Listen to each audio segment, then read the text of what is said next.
தனியார் பள்ளிக்கூடத்தினுடைய பேருந்துகளை எடுத்துக்கொண்டு அரசு பேருந்துகளை திருப்பிவிட்டு திராவிட முன்னேற்ற கழகத்தினுடைய மகளிர் அணி மாநாடு அங்கே நடந்து கொண்டிருக்கிறது. இந்த ஒரு கூட்டம் மட்டுமே கோவை மக்களுக்கு ஒரு சாட்சி. திராவிட முன்னேற்ற கழகத்தினுடைய ஆட்சியில எந்த அளவுக்கு மக்களுடைய வரிப்பணத்தை தவறான முறையில் பயன்படுத்தி அவங்களுடைய குடும்பத்தினுடைய லாபத்திற்காக இவ்வளவு மக்களுக்கு பள்ளிக்கூடத்தில் ஆரம்பித்து எல்லோருக்கும் பிரச்சனை ஏற்படுத்தக்கூடிய ஒரு கட்சியை நீங்கள் எல்லோரும் பார்த்து கொண்டிருக்கின்றீர்கள்.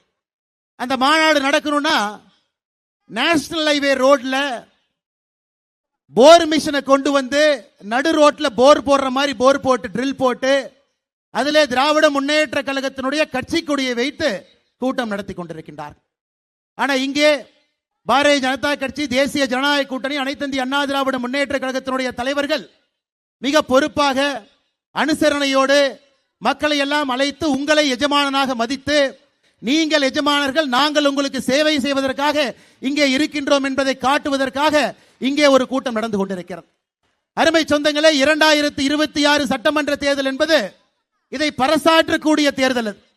ஒரு பக்கம் தன்னையே எஜமான்களாக நினைத்து, தன்னுடைய குடும்பமே முதலாளிகளாக நினைத்து, தன்னுடைய மகன் மருமகன் குடும்பத்தினுடைய ஆடிட்டர் இவங்கெல்லாம் நன்றாக இருக்க வேண்டும் என்பதற்காக 5 ஆண்டு காலமாக ஒரு ஆட்சி, 5 ஆண்டு காலமாக எதிர்க்கட்சி வரிசையில் அனைத்து இந்திய அண்ணா திராவிட முன்னேற்ற கழகத்தினுடைய எதிர்க்கட்சியினுடைய தலைவர் அண்ணன் எடப்பாடி பழனிசாமி அவர்கள், மேடையில் இருக்கக்கூடிய நம்முடைய சட்டமன்ற உறுப்பினர்கள், பாரதிய ஜனதா கட்சியினுடைய தலைவர்கள், தொண்டர்கள் விடிய விடிய உங்களுக்காக போராட்டம் நடத்தி கைது செய்யப்பட்டு சிறையில் அடைக்கப்பட்டு திருமண மண்டபத்தில் அழைத்து வைக்கப்பட்டு உங்களுக்காக போராடி கொண்டிருக்கக்கூடிய அந்த அன்பு நண்பர்கள் எல்லாம் உங்களுடைய கையில நீங்கள் சரித்திரத்தை மாற்றி படைக்க போகின்ற அந்த நாளுக்காக நாங்கள் எல்லாம் காத்து கொண்டிருக்கின்றோம்.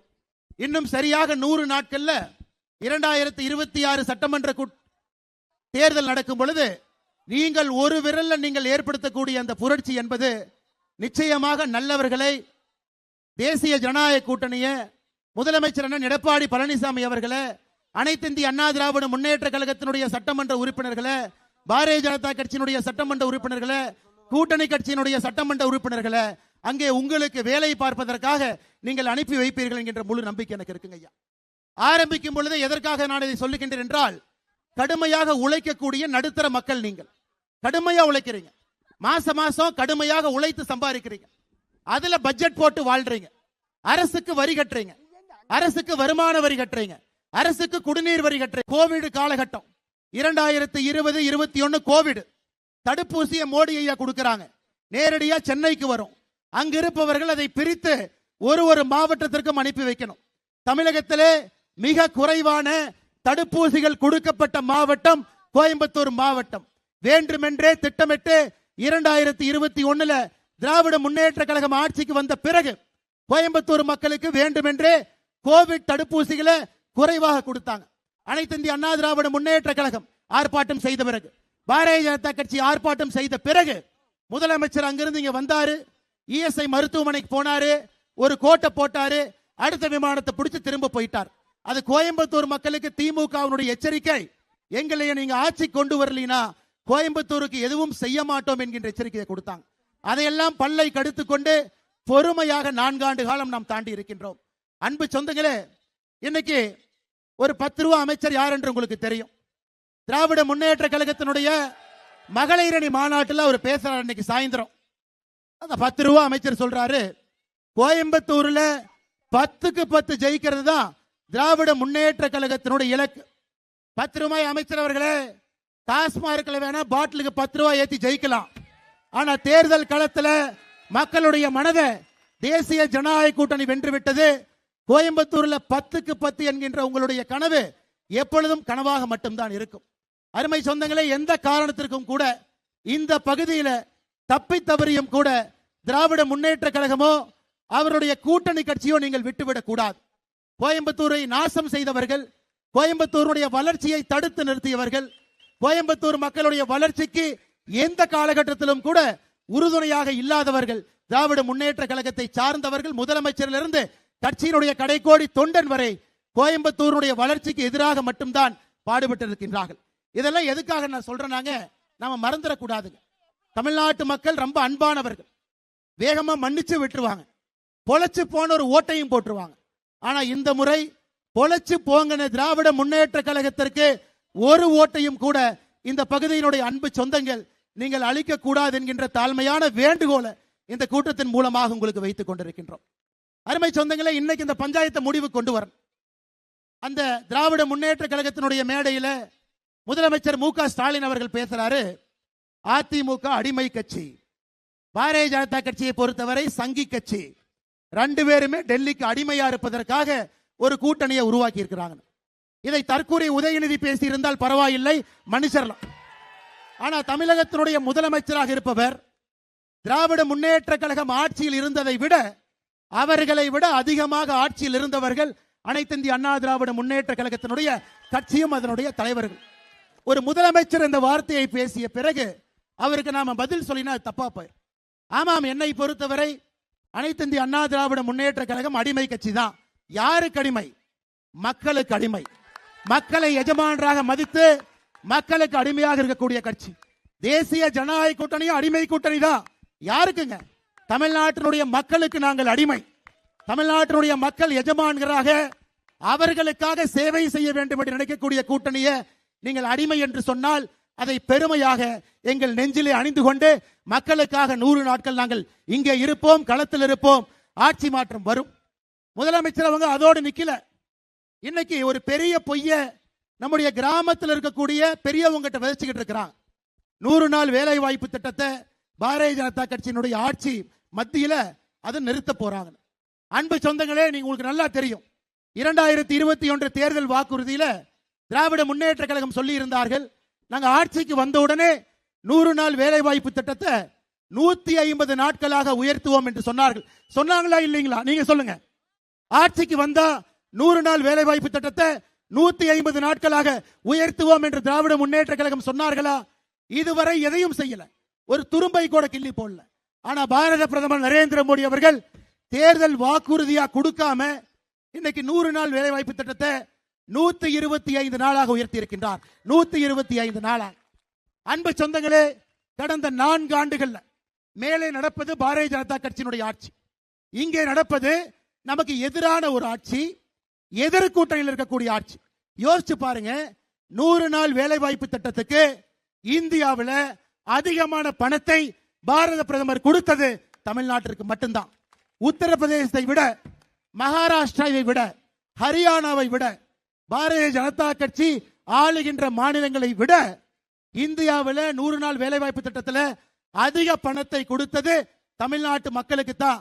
அதனால் இங்க இருக்கக்கூடிய 100 நாள் வேலை வாய்ப்பு திட்டத்தில் பயன்பெறக்கூடிய நம்முடைய அம்மாக்கள், நம்முடைய சகோதரிகள், நம்முடைய தாய்மார்கள் எல்லோரும் நன்றாக புரிந்து கொள்ள வேண்டும்.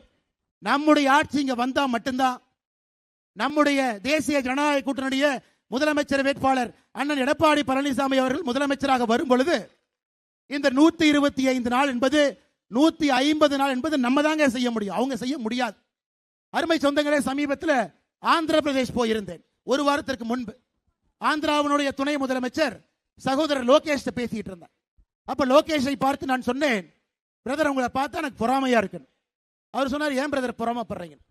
தமிழ்நாட்டுக்கு வரக்கூடிய முதலீடுகளை டிஆர்பி ராஜா கையெழுத்து போட்டு ட்விட்டர்ல போடுவார், எல்லாம் வந்துட்டாங்க, கடையை திறந்து வச்சிட்டோம், அல்வா விற்கிறோம். அடுத்த நாள் சத்தமே போடாம அந்த கம்பெனி ஆந்திரா கூட்டிட்டு போய் அவங்க கிட்ட நீங்க பணத்தை வாங்கி முதலீடை பெற்றுக் கொண்டிருக்கின்றீர்கள் என்று.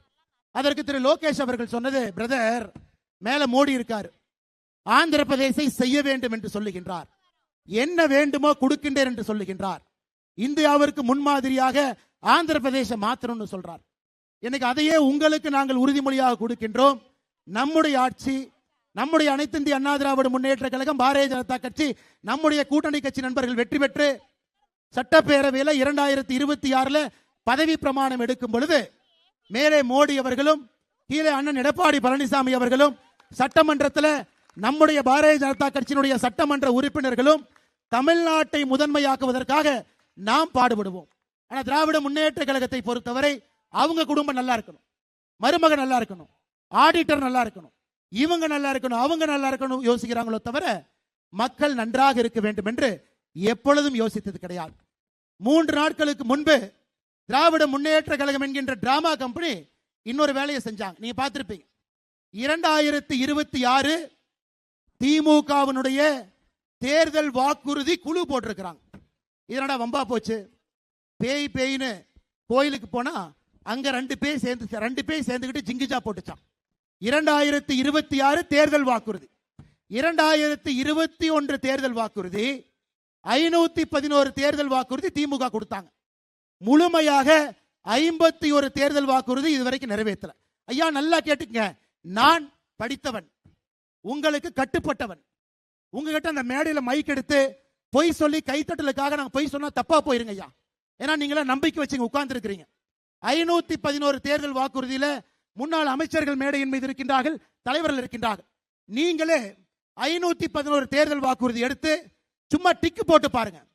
51 டிக்கை தாண்டி உங்களால போக முடியாது. 51 தேர்தல் வாக்குறுதி கூட முழுமையா நிறைவேற்றல. அப்படி நீங்க பாத்தீங்கன்னா 90% வாக்குறுதிய 4.5 ஆண்டுகள்ல நிறைவேற்றாத திமுக 2026 தேர்தல் வாக்குறுதிக்கு ஒரு குழு போட்டிருக்காங்க. அந்த குழுவினுடைய தலைவி யாருன்னு கேட்டீங்கன்னா இதுலதான் ஆச்சரியம். அந்த குழுவினுடைய தலைவியாக முதலமைச்சர் தன்னுடைய தங்கச்சி கனிமொழியை போட்டிருக்கார். கனிமொழி தான் அந்த குழுவினுடைய தலைவி. உலகத்துல அதிகமா யாரு பொய் சொல்லுவாங்கன்னா இன்னைக்கு தேதியில அதிகமா யாரு பொய் சொல்லக்கூடியவங்கன்னா கனிமொழி அவர்கள் தான், திருமதி கனிமொழி தான். ஏன்னா நாங்க ஆட்சிக்கு வந்தா சாராய கடையை மூடிடுவோம், நாங்க ஆட்சிக்கு வந்தா விதவைகளே இருக்க மாட்டாங்க, நாங்க ஆட்சிக்கு வந்தா பெண்களுக்கு பாதுகாப்பு, நாங்க ஆட்சிக்கு வந்தா அது இது பொய்யை பேசி பொய்யிலே வாழ்ந்து கொண்டிருக்கக்கூடிய சகோதரி கனிமொழி அவர்கள் 2026 திமுக தேர்தல் வாக்குறுதி குழுவினுடைய தலைவி. நன்றாக புரிந்து கொள்ள வேண்டும். காதுல ஒரு பூ சுத்திட்டாங்க, இரண்டாவது பூவையும் கொண்டு வந்து சுத்தி விடுவதற்கு நாம் விடக்கூடாது. 2026 எந்த காரணத்திற்கும் கூட திராவிட முன்னேற்ற கழகத்தினுடைய கவுன்சிலர்ல இருந்து பஞ்சாயத்து தலைவர்ல இருந்து யாருமே ஜெயிக்க கூடாதுங்க ஐயா. நான் எம்எல்ஏன்னு சொல்ல, எம்எல்ஏ கண்டிப்பா நீங்க ஜெயிக்க விட மாட்டீங்க. கவுன்சிலர்ல இருந்து பஞ்சாயத்து தலைவர்ல இருந்து யாரையுமே நீங்கள் ஜெயிக்க விடக்கூடாது. அன்பு சொந்தங்களே, இன்னொன்னு நீங்க நல்லா புரிஞ்சுக்கணும். கோயம்புத்தூரை பொறுத்தவரை இந்தியாவில் முதன்மை மாவட்டமாக வருவதற்கு எல்லாமே இருக்குங்க ஐயா. இந்தியாவில் அதிகப்படியான கல்லூரிகள் இருக்கக்கூடிய மாவட்டம் கோயம்புத்தூர். 1100க்கு மேற்பட்ட கல்லூரிகள் கோயம்புத்தூர் மாவட்டத்தில் மட்டுமே இருக்கு.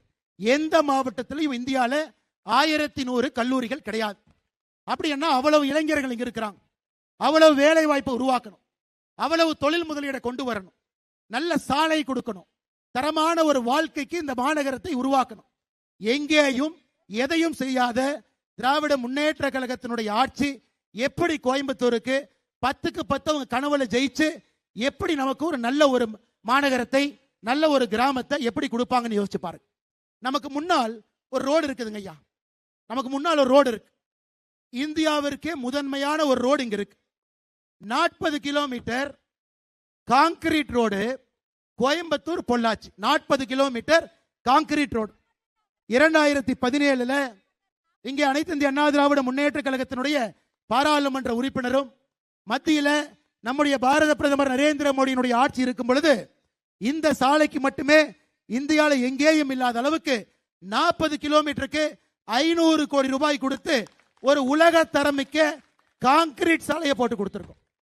பொள்ளாச்சியிலிருந்து நம்முடைய ஆஞ்சநேயர் கோவில் வாசல் இருந்து கொடை ரோடு வரை 3500 கோடி ரூபாய் எக்ஸ்பிரஸ் ரோடுக்காக பணம் ஒதுக்கப்பட்டிருக்கிறது. இவங்க செய்ய வேண்டியது நிலத்தை பிடிச்சு கொடுக்கணும், நில ஓனர்கிட்ட பேசணும், 3500 கோடி ரூபாயை கொண்டு வந்து ரோடு போகணும். அதை கூட செய்ய முடியாத ஒரு கையால் ஆகாத துப்பு கெட்ட ஒரு ஆட்சியாக திராவிட முன்னேற்ற கழகத்தினுடைய ஆட்சி இருக்கு. கோயம்புத்தூர் விமான நிலையத்தை விஸ்தாரம் பண்ணணும். முதலமைச்சர் கொடுத்தாரு. என்ன கொடுத்தாருங்க ஐயா? நீங்க மத்திய அரசுக்கு நிலம் கொடுக்குறீங்க, நிலத்துக்கு மத்தியில 6 ஏக்கர் நிலம் கொடுக்காம எப்படிங்க ஐயா கோயம்புத்தூர் ஏர்போர்ட்டை விஸ்தாரம் பண்ண முடியும்? திராவிட முன்னேற்ற கழகத்தை பொறுத்தவரை இந்த தேர்தல் நடக்கிற வரைக்கும் கோயம்புத்தூர் ஏர்போர்ட்டை விஸ்தாரம் பண்ணக்கூடாது. விஸ்தாரம் பண்ணிட்டா அது பாரதிய ஜனதா கட்சி, அனைத்து இந்திய அண்ணா திராவிட முன்னேற்ற கழகத்துக்கு மக்கள் பாராட்டுவார்கள். அதுக்காக லேண்டை கொடுக்கிற மாதிரி கொடுத்து அதுக்கு நடுவில் கொஞ்சம் ஏக்கரை இன்னுமே கோர்ட்ல பஞ்சாயத்து பண்ணி மத்திய அரசு 6 கடிதம் எழுதியிருக்கின்றார்கள். 6 கடிதம். இதுக்கு மேல நம்ம ராணுவத்தை கொண்டு வந்தாங்க ஐயா, அந்த 10 ஏக்கர் பிடிக்கிறது நீங்களே சொல்லுங்க. ஒரு ஜனநாயக ஆட்சி, மக்கள் ஓட்டு போட்டு தேர்ந்தெடுக்கப்பட்ட எம்எல்ஏக்கள், எம்பிக்கள், ஓட்டு போட்டு தேர்ந்தெடுக்கப்பட்ட முதலமைச்சர் கொடுக்க வேண்டிய நிலத்தை கூட உருப்படியா கொடுக்காம 6 முறை சிவில் ஏவியேஷன் மினிஸ்டர் கடிதம் எழுதி எந்த பிரயோஜனமும் கோயம்புத்தூருக்கு செய்யாத ஒரு ஆட்சி திராவிட முன்னேற்ற கழகத்தினுடைய ஆட்சி என்பதை தயவு செஞ்சு எங்கேயுமே நீங்க மறந்துடாதீங்க ஐயா. எங்க பார்த்தாலும் குப்பை மேடு, எங்க பார்த்தாலும். நான் ஒரு பட்டியல் சொல்றேன், நீங்க கேட்டுங்க ஐயா. இந்தியாவில் மத்திய அரசு தூய்மை நகரத்தை மார்க் போடுறாங்க. இந்தியாவுடைய தூய்மை நகரம் இண்டோர். இந்தியாவுடைய மோசமான தூய்மை நகரம் மதுரை. 10 லட்சம் பேர்த்துக்கு வசிக்கக்கூடிய நகரத்தில் கடைசி இடத்தை இந்தியாவில் பெற்றிருக்கக்கூடிய நகரம் மதுரை. காரணம், மதுரையை கலெக்ஷன் கமிஷன் ஏஜென்ட்டுக்காக அதை ஒரு குப்பை மேடாக மாட்டியிருக்கின்றார். கோயம்புத்தூர் இந்தியாவுடைய பட்டியலில் 28வது இடம், சென்னை இந்தியாவுடைய பட்டியலில் 33வது இடம். எங்கே பார்த்தாலும் குப்பை குப்பை குப்பை. குப்பை கான்ட்ராக்டுக்கே கமிஷன் எடுத்து பிச்சை எடுக்கக்கூடிய ஒரு அரசு திராவிட முன்னேற்ற கழகத்தினுடைய அரசு. 3 லட்சத்திலிருந்து 10 லட்சம் பேர் இருக்கக்கூடிய மாநகரத்தை பட்டியல் போடுறாங்க. 95 மாநகரத்தை பட்டியல் போடுறாங்க. 3 லட்சத்திலிருந்து 10 லட்சம். 95 நகரத்தில் 94வது இடம் ஈரோட்டுக்கு. 95 நகரத்தில் 77வது இடம் திருப்பூருக்கு. மாண்புமிகு முதலமைச்சர் ஐயா ஸ்டாலின் அவர்களே, உங்க கோபாலபுரத்து வீட்டுக்கு வெளியே நாங்க கொண்டாந்து குப்பையை அள்ளி போட்டா அந்த குப்பையை பார்த்துக்கிட்டு தினமும் ஆபீஸ் போவீங்களா? அந்த குப்பையை உங்க வீட்டுக்கு முன்னாடி இருந்தா எத்தனை பேருக்கு எவ்வளவு பிரச்சனை, சுவாசத்தில் ஆரம்பித்து லங் கேன்சர் வரை இவ்வளவு மக்கள் குப்பையை சுவாசிச்சுட்டு இருக்கிறாங்க. இந்தியாவில் தமிழகத்தை குப்பை மேடாக, குடிகார மாநிலமாக, பெண்களுக்கு பாதுகாப்பு இல்லாத மாநிலமாக, கஞ்சா தலைநகராக, ஊழலுக்கு ஒரு கரும்புள்ளியாக, குடும்ப ஆட்சிக்கு இலக்கணமாக, தன்னுடைய மகனுக்கும் மருமகனுக்கும் ஆட்சி நடத்தக்கூடிய ஆட்சியாக திராவிட முன்னேற்ற கழகத்தினுடைய ஆட்சி மாறி இருக்கிறது. அருமை சொந்தங்களே, ஏதோ மைக்கு போட்டு இது பேச வேண்டும் என்பதற்காக நான் பேசல. மேடையில் இருக்கக்கூடிய தலைவர்களுடைய பேரை சொல்லியும் சில விஷயத்தை சொல்லணும். இந்த பகுதிக்கு நிறைய செஞ்சிருக்கார். நேற்று அவருடைய தொகுதியில ஒரு கூட்டத்தில் அவரோடு நான் இருந்தேன். எப்பொழுதும் ஒரு சிரிப்புக்கு சொந்தக்காரர், எளிமையான மனிதர், மக்களை நேசிக்கக்கூடியவர், தொண்டாமுத்தூர் தொகுதியினுடைய சட்டமன்ற உறுப்பினர், இதற்கு முன்பு பொறுப்பு அமைச்சர் அண்ணன் எஸ்பி வேலுமணி அவர் ஒரு வார்த்தையை சொன்னாங்க.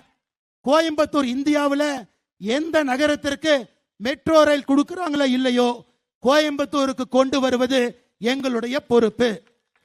அண்ணன் எஸ்பி வேலுமணி அவர்கள் சில நாட்களுக்கு முன்பு மத்திய நிதியமைச்சர் அம்மா நிர்மலா சீதாராமன் அவர்களை சந்தித்து விட்டு கோரிக்கை வைத்தார்.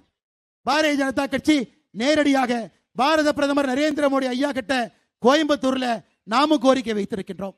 ஐயா, இது எங்களுடைய பொறுப்பு. மத்திய அரசை பொறுத்தவரை ஐயா, இதை மட்டும் நான் கொஞ்சம் விலாவரியா சொல்றேங்க ஐயா, தப்பா நினைச்சுக்காதீங்க.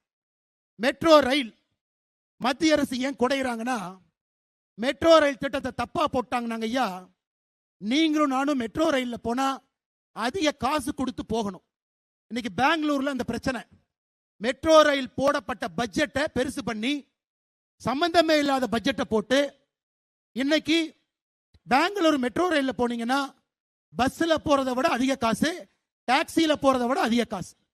மத்திய அரசு எதற்காக திருப்பி அனுப்பினார்கள்? ஒரு மாநகரத்திற்கு மெட்ரோ ரயில் கொடுக்கணும்னா 20 லட்சம் பேர் இருக்கணும்.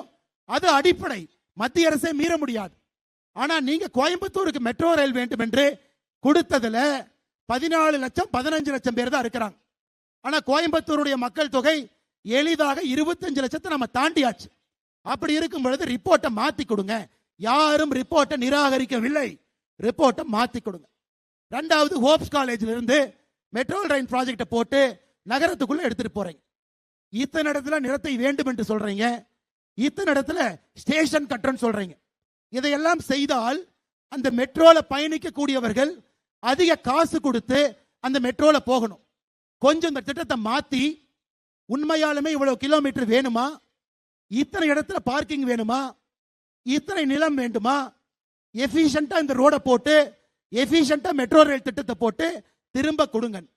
இதை மத்திய அரசு நியாயமாக கோயம்புத்தூர் மக்களுக்காக கேட்டா முதலமைச்சர் பச்சை பொய் சொல்றாரு, மத்திய அரசு மெட்ரோ திட்டத்தை நிராகரிச்சுட்டாங்க. இது வடிவேலு அவருடைய டவுசர் பாக்கெட்டுக்குள்ள கையிட்டு என்கிட்ட ஒண்ணுமே இல்லைன்னு காட்டுற மாதிரி மத்திய அரசு உங்கள்கிட்ட என்ன கேட்டாங்க? இந்த ரிப்போர்ட்டை திருத்தி கோயம்புத்தூருடைய உண்மையான மக்கள் தொகையில போட்டு திட்டத்தை அந்த மெட்ரோ ரயில்ல நீங்களும் நானும், ஒரு ஃபிட்டர் என்ன, ஒரு பிளம்பர் என்ன, ஒரு சாதாரண மனிதர், வீட்டில் வேலை செய்யற பாத்திரம் கழுவக்கூடிய நம்முடைய அக்காவோ அம்மாவோ மெட்ரோ ரயில்ல போக வேண்டும் என்று பாரத பிரதமர் நரேந்திர மோடி அவர்கள் நினைக்கின்றார். அதற்கு திட்டத்தை கொடுனா இவனுக்கு திட்டத்தை கமிஷன் அடிக்கிறதுக்கு, கரப்ஷன் பண்றதுக்கு, 5% கமிஷன் வாங்குறதுக்கு இவனுக்கு ஒரு திட்டத்தை போட்டு கொடுக்கிறாங்க. ஆனால் அண்ணன் எஸ்பி வேலுமணி அவர்கள் சொன்னது போல கோயம்புத்தூருக்கு மெட்ரோ திட்டத்தை கொண்டு வருவது எங்களுடைய பொறுப்பு. அதனால் என்ன போய் சொன்னாலும் கூட நீங்கள் இதை நம்ப வேண்டாம் என்கின்ற அன்பான வேண்டுகோளை உங்கள் முன்னால் வைக்கின்றேன். அங்க பாரத பிரதமர் நரேந்திர மோடி அவர்கள் காசியில அவருடைய சொந்த தொகுதியில 150 பள்ளிகள்ல தமிழ் சொல்லிக் கொடுப்பதற்கான ஆணைய யோகி ஆதித்யநாத் அவர்கள் பிறப்பித்திருக்கின்றார்கள்.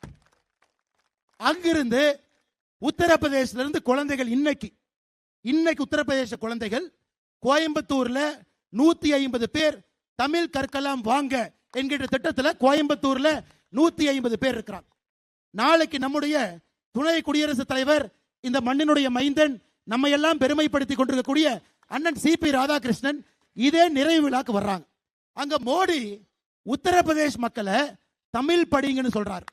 அவருடைய தொகுதியினுடைய மக்களை 150 பள்ளிக்கூடத்துல அடிப்படை தமிழ் சொல்லிக் கொடுக்கக்கூடிய மோடி எப்படி தமிழ்நாட்டு மக்களுக்கு விரோதியா இருப்பார்? நீங்க சொல்லுங்க. ஒரு எம்பி தன்னுடைய தொகுதியில குழந்தைகள் தமிழ் படிக்க வேண்டும் என்று சொல்றாங்க. 150 யூபிஐ சார்ந்த மாணவர்கள் இங்க இருக்கும் பொழுது எப்படி தமிழ்நாட்டுக்கு எதிராக, தமிழக கலாச்சாரத்துக்கு எதிராக பாரத பிரதமர் நரேந்திர மோடி அவர்கள் இருக்க முடியும் என்று நீங்கள் சொல்லுங்கள். அருமை சொந்தங்களே, தேர்தல் சீசனுங்க ஐயா. 100 நாள்ல திமுகவினுடைய சாதனை 100 பொய்ய சொல்லுவாங்க. அடுத்த 100 நாள்ல 100 பொய்ய சொல்லுவாங்க. அவர்கள் 100 பொய்யை சொன்னாலும் கூட அதை புறம் தள்ளி இந்த பகுதியில 10க்கு 10 என்கின்ற வெற்றியை நீங்கள் நம்முடைய தேசிய ஜனநாயக கூட்டணி கழித்து நம்முடைய முதலமைச்சர் வேட்பாளராக இருக்கக்கூடிய முன்னாள் முதல்வர் அண்ணன் எடப்பாடி பழனிசாமி அவர்களை மறுபடியும் முதலமைச்சராக பெற்று ஏழை மக்களுக்காக, விவசாய பெருமக்களுக்காக, கோயம்புத்தூருடைய வளர்ச்சிக்காக இங்கு இருக்கக்கூடிய பெரிய மனிதர்கள் கோயம்புத்தூருடைய பொறுப்பு அமைச்சராக வரத்தான் போறாங்க. கோயம்புத்தூருடைய வளர்ச்சியை அடுத்த கட்டம் எடுத்துட்டு போகத்தான் போறாங்க. அதையெல்லாம் 100 நாட்கள்ல பார்க்க போறோம். ஆனால் நிச்சயமாக நீங்கள் வாக்களிக்கணும். நீங்க 100 பேத்துக்கு சொல்லணும். கூட்டத்துக்கு வராதவங்ககிட்ட நீங்க சொல்லணும். இன்னைக்கு பத்திரிகை நண்பர்கள் பாருங்க, திமுகவினுடைய உருட்டல் மிரட்டல் எல்லாம் தாண்டி அங்க போகாம இங்கே வந்திருக்கக்கூடிய பத்திரிகை நண்பர்களுக்கும் இந்த மேடையில் இருக்கக்கூடிய எல்லா தலைவர்கள் சார்பாக என் நன்றியை தெரிவித்துக் கொள்கின்றேன். அதே போல இந்த மாவட்டத்தினுடைய தலைவர் அருமை சகோதரர் சந்திரசேகரன் அவர்கள் ஒரு மண்டல் தலைவராக இருந்தார். நம்முடைய கட்சியில ஒரு மண்டல் தலைவரை தூக்கி மாவட்டத்தினுடைய தலைவராக அழகு பார்த்து இங்கே மாவட்டத்தினுடைய தலைவராக இங்கே அனுப்பி இருக்கின்றோம். 2024 பொள்ளாச்சி பாராளுமன்றத்தினுடைய வேட்பாளர் உங்களுடைய அன்பை எல்லாம் பெற்றிருக்கிறார். அந்த மனுஷனை பார்த்தாவே ரொம்ப சிம்பிளான ஒரு சட்டை, ரொம்ப சிம்பிளான ஒரு நமக்கே சந்தேகம் வரும், இவர் அரசியல்ல தான் இருக்காரான். ஒரு எளிமையான மனிதர், எப்பொழுதுமே உங்களுக்காக பாடுபடக்கூடிய பலமுறை எங்கிட்ட டெல்லி வந்திருக்கார். அண்ணே கொஞ்சம் போத்தனூர் ரயில்வே ஸ்டேஷனை கொஞ்சம் பெருசு பண்ணணும், அண்ணே குப்பை மேடா இருக்கு கொஞ்சம் இது பண்ணணும், அண்ணே அது பண்ணணும். உங்களுக்காக எப்பொழுதும் யோசிக்கக்கூடிய அன்பு சகோதரர் வசந்தராஜன் அவர்களும் அன்பு சகோதரர் சந்திரசேகரன் அவர்களும் மிக சிறப்பாக இந்த நிகழ்ச்சியை நடத்தி கொண்டிருக்கின்றார்கள். அதே போல நம்முடைய பாரதிய ஜனதா கட்சியினுடைய பொதுச் செயலாளர் ஒரு பெரிய கூட்டத்தை எப்படி போட வேண்டும் என்பது இந்தியாவிலே ஒரு வல்லுநராக இருக்கக்கூடிய நம்முடைய பொதுச் செயலாளர் திரு ஏபி முருகானந்தம் அவர்களுக்கு என்னுடைய நன்றியை தெரிவித்து, மேடையின் மீது முன்னாள் அமைச்சராக நம்முடைய அன்பையெல்லாம் பெற்றிருக்கக்கூடிய பொள்ளாச்சியினுடைய எம்எல்ஏ அண்ணன் பொள்ளாச்சி ஜெயராம் அவர்கள் இங்கே வந்திருக்கின்றார்கள். அவருக்கும் என்னுடைய மரியாதை கலந்த நன்றி கலந்த வணக்கத்தை, வாழ்த்துக்களை தெரிவித்துக் கொள்கின்றேன். நம்முடைய பொருளாளர் அண்ணன் SR சேகர் அவர்கள் கோவை குண்டு வெடிப்புல 60 நாள் கோமாவில் இருந்தாருங்க. 60 நாள் கோமாவில் இருந்து 70 வயதிலும் கூட 2026 ஆட்சி மாற்றத்தை கொடுத்துட்டு அப்புறம் ஓய்வெடுத்துக் கொள்கின்றேன் என்று பயணம் செய்திருக்கக்கூடிய அண்ணன் SR சேகர் அவர்களுக்கு என்னுடைய நன்றி கலந்த வணக்கத்தை தெரிவித்து, நம்முடைய அண்ணன் நயினார் நாகேந்திரன் அவர்களை பற்றி கடைசியாக பேசுவதற்காக வைத்திருக்கின்றேன். சூறாவளி சுற்றுப்பயணம் 52வது இடம். நேத்து ஊட்டியில, நாளைக்கு ராமேஸ்வரம், நாளானைக்கு சென்னை. அண்ணன் ஒரு பக்கம், எடப்பாடி பழனிசாமி அண்ணன் அவர்கள் 150 தொகுதிகளை தாண்டி அவருடைய பயணம் ஒரு பக்கம். இரண்டும் சங்கமிக்கும் பொழுது தமிழகத்திலே ஆட்சி மாற்றம் உறுதியாக நடக்கும். அதில் எந்த மாற்று கருத்தும் இல்லை. நம்முடைய மாநில தலைவருடைய பயணத்தை மிகச் சிறப்பாக நடத்தி கொண்டிருக்கக்கூடிய நம்முடைய பொதுச் செயலாளர், டெல்டா பகுதியினுடைய வைரம் அண்ணா கருப்பு முருகானந்தம் அவர்களுக்கு நன்றி கலந்த வாழ்த்துக்களை, வணக்கங்களை தெரிவித்துக் கொள்கின்றேன்.